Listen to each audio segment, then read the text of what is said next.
સમાચાર સવારમાં આપનું સ્વાગત છે। તાજના તાજા અને મહત્વપૂર્ણ સમાચારો પર એક નજર કરીએ તે પહેલા ચેનલને સબસ્ક્રાઇબ કરી લો।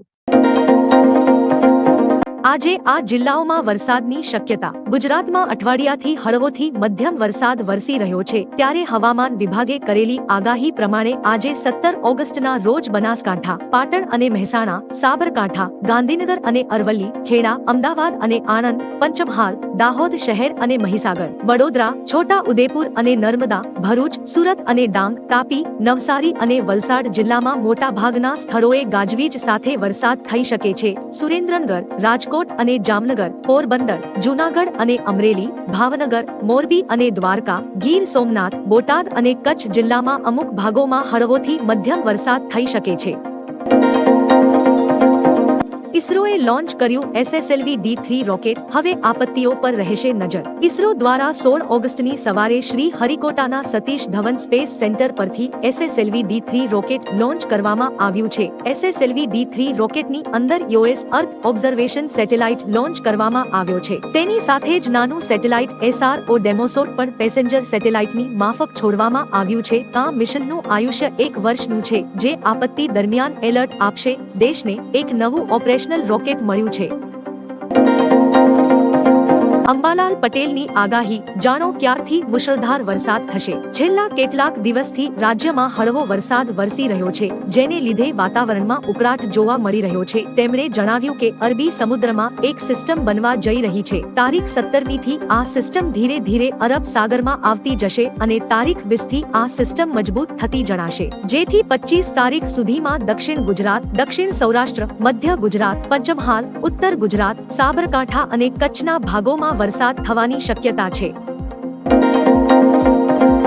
ગુજરાત સરકારની ગરવી ગુર્જરી બની ભારત સરકારની ટ્રેડમાર્ક બ્રાન્ડ। હાથશાળ અને હસ્તકલા વિકાસ નિગમે પ્રાપ્ત કર્યું મહત્વનું સીમાચિહ્ન। વડાપ્રધાન નરેન્દ્ર મોદીના માર્ગદર્શન તથા મુખ્યમંત્રી ભૂપેન્દ્ર પટેલના નેતૃત્વ હેઠળ ગુજરાત સરકાર રાજ્યના તમામ ક્ષેત્રોના વિકાસને પ્રોત્સાહન આપી રહી છે। આ પ્રયાસોના પગલે જ રાજ્ય સરકારે હાથશાળ તથા હસ્તકલા ક્ષેત્રે વધુ એક સિદ્ધિ પ્રાપ્ત કરી છે। ગુજરાત રાજ્ય હાથશાળ અને હસ્તકલા વિકાસ નિગમ લિમિટેડને ભારત સરકાર તરફથી તેની બ્રાન્ડ ગરવી ગુર્જરી માટે ટ્રેડમાર્ક પ્રમાણપત્ર આપવામાં આવ્યું છે। નિગમે તેની બ્રાન્ડ તરીકે પ્રસિદ્ધ ગરવી ગુર્જરી માટે ટ્રેડમાર્ક પ્રમાણપત્ર મેળવીને એક મહત્વપૂર્ણ સીમાચિહ્ન હાંસલ કર્યું છે। શિક્ષકોની જિલ્લા આંતરિક બદલીઓની તારીખ જાહેર। ગુજરાતના શિક્ષકોની જિલ્લા આંતરિક બદલીઓની તારીખ જાહેર કરવામાં આવી છે। સામે આવેલી માહિતી અનુસાર જિલ્લા આંતરિક બદલીઓ 2 તબક્કામાં કરવામાં આવશે। જિલ્લા આંતરિક બદલી કેમ્પ પ્રથમ તબક્કામાં 24 થી 28 ઓગસ્ટ દરમિયાન પૂર્વ તૈયારી થશે। બદલી કેમ્પ 1 થી 22 સપ્ટેમ્બર દરમિયાન યોજાશે। જિલ્લા આંતરિક બદલી બીજા તબક્કામાં પૂર્વ તૈયારી માટે 24 થી 27 સપ્ટેમ્બર દરમિયાન યોજાશે। બાંગ્લાદેશના પીએમ મોહમ્મદ યુનુસે પીએમ મોદીને કર્યો ફોન। હિન્દુઓની સુરક્ષાને લઈને કહી આ મોટી વાત। બાંગ્લાદેશમાં સત્તા પરિવર્તન બાદ હિન્દુઓ પર હુમલા વધી રહ્યા છે, જેને લઈને અનેક બાંગ્લાદેશી હિન્દુઓ ભારત સરકાર પાસે શરણની ગુહાર લગાવી રહ્યા છે। આવી સ્થિતિમાં ભારત સરકારે પણ હિન્દુઓ પર થતા હુમલા અંગે ચિંતા વ્યક્ત કરી છે। બાંગ્લાદેશમાં નવી વચગાળાની સરકારના વડાપ્રધાન મોહમ્મદ યુનુસે વડાપ્રધાન નરેન્દ્ર મોદીને ફોન કર્યો હતો। તેમણે વડાપ્રધાન સાથેની વાતચીતમાં હિન્દુઓની સુરક્ષા કરવા આશ્વાસન આપ્યું હતું। વડાપ્રધાન નરેન્દ્ર મોદીએ આ અંગે સોશિયલ મીડિયા પર જાણકારી આપી હતી। જમ્મુ કાશ્મીર અને હરિયાણામાં ચૂંટણીની જાહેરાત। ચૂંટણી પંચે પ્રેસ કોન્ફરન્સ કરીને 2 રાજ્યોની ચૂંટણીની તારીખોનું એલાન કર્યું છે। ચૂંટણી પંચની જાહેરાત મુજબ જમ્મુ કાશ્મીરમાં 3 તબક્કામાં 18 સપ્ટેમ્બર, 25 સપ્ટેમ્બર અને 1 ઓક્ટોબરના રોજ મતદાન થશે, જેનું પરિણામ 4 ઓક્ટોબરના રોજ આવશે। સાથે જ હરિયાણા વિધાનસભા ચૂંટણીની પણ જાહેરાત કરાઈ છે। હરિયાણામાં 1 ઓક્ટોબરના દિવસે મતદાન યોજાશે, જેનું પરિણામ 4 ઓક્ટોબરના દિવસે આવશે। 30 કરોડની કિંમતનું 60 કિલો ડ્રગ્સ ઝડપાયું। નવસારી જિલ્લાના દરિયા કિનારા ઉપર ડ્રગ્સનો જથ્થો મળી આવતા પોલીસ દોડતી થઈ છે, જેમાં 1180 ગ્રામ જેટલા જથ્થા સાથે કુલ 50 પેકેટ મળી આવતા પોલીસે કાર્યવાહી શરૂ કરી છે। સુરતના દરિયા કિનારેથી 48 કલાકની અંદર હાઈ પ્યોરિટી ચર્સના વધુ 7 પેકેટ મળી આવ્યા છે। વલસાડના ઉદવાડા દરિયા કિનારે પાસેથી બિનવારસી 10 ચર્સના પેકેટ મળી આવ્યા બાદ પોલીસે દરિયા કિનારે આવતા 6 પોલીસ મથક વિસ્તારમાં ચેકિંગ હાથ ધર્યું હતું।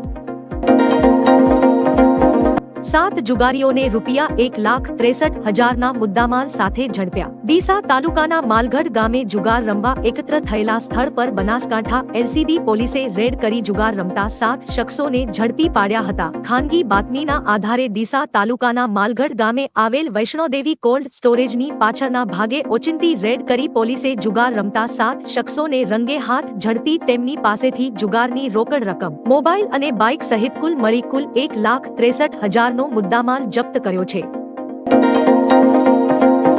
જયપુરમાં મેઘરાજાએ બોલાવી સટાસટી, રસ્તાઓ પર નદીઓ વહેતી થઈ. રાજસ્થાનના જયપુરમાં છેલ્લા 2 દિવસથી મેઘરાજાનું રૌદ્ર સ્વરૂપ જોવા મળી રહ્યું છે. અતિભારે વરસાદને પગલે નદીઓ ગાંડીતુર બની છે અને રસ્તાઓ પર નદીઓ વહેતી થઈ છે. તો બીજી બાજુ રેલવે સ્ટેશન પર પાણી ગરકાવ થયા છે. ઘણી જગ્યાએ કાર અને બાઇક તરતી જોવા મળી રહી છે. તો બીજી બાજુ હવામાન વિભાગે 21 રાજ્યોમાં ભારે વરસાદનું એલર્ટ જાહેર કર્યું છે. હુમલો થાય તો 6 કલાકમાં એફઆઈઆર કરાવવી. કોલકાતામાં નર્સ સાથે બળાત્કાર અને હત્યાના મામલા બાદ ડોક્ટરો દ્વારા ઉઠાવવામાં આવેલી સુરક્ષાની માંગ પર કેન્દ્ર સરકારે મોટો નિર્ણય લીધો છે. સરકારે નિર્દેશ જારી કર્યો છે કે આરોગ્ય કર્મચારીઓ પર હુમલાના કિસ્સામાં 6 કલાકની અંદર એફઆઈઆર દાખલ કરવામાં આવે. સ્વાસ્થ્ય મંત્રાલયે તમામ સ્વાસ્થ્ય સંસ્થાઓને આ સંબંધિત નિર્દેશો આપ્યા છે. સંસ્થાઓની જવાબદારી રહેશે કે જો કોઈ ડોક્ટર પર હુમલો થાય તો 6 કલાકમાં તેની એફઆઈઆર થાય. 200 થી વધુ સફાઈ કર્મચારી હડતાલ પર ઉતર્યા. સુરત સિવિલ હોસ્પિટલમાં રેસિડેન્ટ ડોક્ટરોની હડતાલ વચ્ચે વર્ગ 4ના કોન્ટ્રાક્ટ સફાઈ કર્મચારી સવારથી હડતાલ ઉપર ઉતરી ગયા હતા. સફાઈ કર્મચારીઓ વિવિધ માંગણીઓને લઈને હડતાલ કરી રહ્યા છે. સફાઈ કર્મચારીઓ આરએમઓ ઓફિસની બહાર રોડ ઉપર બેસી વિરોધ નોંધાવી રહ્યા હતા. કર્મચારીઓ હડતાલ પર ઉતરી જતા તંત્ર દોડતું થઈ ગયું હતું. પગાર વધારો અને ગણવેશને લઈને પણ વિરોધ કરી રહ્યા છે. જમ્મુ કાશ્મીરમાં 10 વર્ષ બાદ ચૂંટણી યોજાશે. ચૂંટણી પંચ દ્વારા જમ્મુ કાશ્મીરની વિધાનસભા ચૂંટણીની જાહેરાત કરવામાં આવી છે. 10 વર્ષ બાદ વિધાનસભાની ચૂંટણી યોજાવા જઈ રહી છે. જમ્મુ કાશ્મીરમાં છેલ્લે 2014માં ચૂંટણી યોજાઈ હતી. સુપ્રીમે 30 સપ્ટેમ્બર 2024 સુધીમાં જમ્મુ કાશ્મીરમાં ચૂંટણી કરાવવાનો આદેશ આપ્યો હતો. 5 ઓગસ્ટ 2019ના રોજ જમ્મુ અને કાશ્મીરમાંથી કલમ 370 હટાવવામાં આવી હતી. ત્યારબાદ આ પહેલી ચૂંટણી યોજાવા જઈ રહી છે.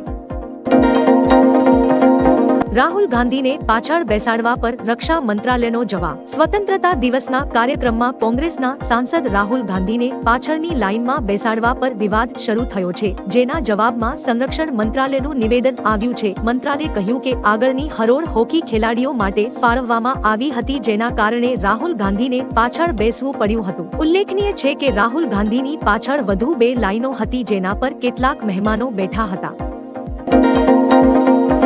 કોલકાતામાં આજે દેશવ્યાપી હડતાળનું એલાન. કોલકાતામાં 31 વર્ષીય ટ્રેની ડોક્ટર સાથે બળાત્કાર અને હત્યાની ઘટના બાદ દેશભરના મેડિકલ સ્ટાફમાં ગુસ્સો છે. બુધવારે રાત્રે આરજી કાર હોસ્પિટલમાં તોડફોડ બાદ ડોક્ટરોની સુરક્ષાનો મુદ્દો વધુ ગંભીર બન્યો છે, જેનાથી નારાજ ડોક્ટરોએ ફરી એકવાર હડતાળનું એલાન આપ્યું છે. ગુરુવારે ઇન્ડિયન મેડિકલ એસોસિએશને આજે દેશવ્યાપી હડતાળની જાહેરાત કરી હતી. હોસ્પિટલમાં તોડફોડના 12 આરોપીઓની ધરપકડ. કોલકાતા રેપ મર્ડર કેસની તપાસ કરી રહેલી સીબીઆઈએ આરજી કાર હોસ્પિટલની મુલાકાત લીધી હતી અને 5 લોકોને સમન્સ પાઠવ્યા હતા. કોલકાતામાં સેન્ટ્રલ બ્યુરો ઓફ ઇન્વેસ્ટિગેશનની સ્પેશિયલ ક્રાઇમ ટીમે તાલીમાર્થી ડોક્ટર પર બળાત્કાર અને હત્યાના સંબંધમાં આરજી કાર મેડિકલ કોલેજ અને હોસ્પિટલનું નિરીક્ષણ કર્યું હતું. બુધવારે હોસ્પિટલ પર હુમલાના કેસમાં 12 લોકોની ધરપકડ કરવામાં આવી છે.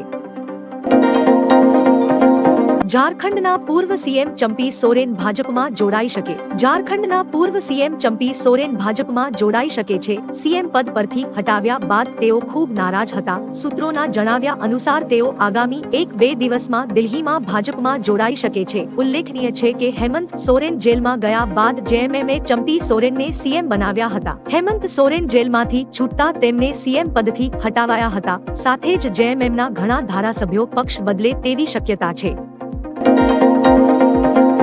ઉદયપુરમાં બે જૂથ વચ્ચે બબાલ, કલમ 144 લાગુ. ઉદયપુરમાં એક સરકારી શાળાના બે વિદ્યાર્થીઓ વચ્ચેની લડાઈના લીધે સમગ્ર વિસ્તારમાં સાંપ્રદાયિક તણાવ ઊભો થયો છે, જેના કારણે લોકોએ શોપિંગ મોલમાં તોડફોડ કરી અને પથ્થરમારો પણ કર્યો છે. અનેક વાહનોમાં પણ આગ લગાવી હતી. પોલીસને લાઠીચાર્જ કરવો પડ્યો છે. સમગ્ર વિસ્તારમાં કલમ 144 લાગુ કરાઈ છે. બંને વિદ્યાર્થીઓ અલગ અલગ ધર્મના છે. બંનેની ઉંમર માત્ર 15 વર્ષ છે.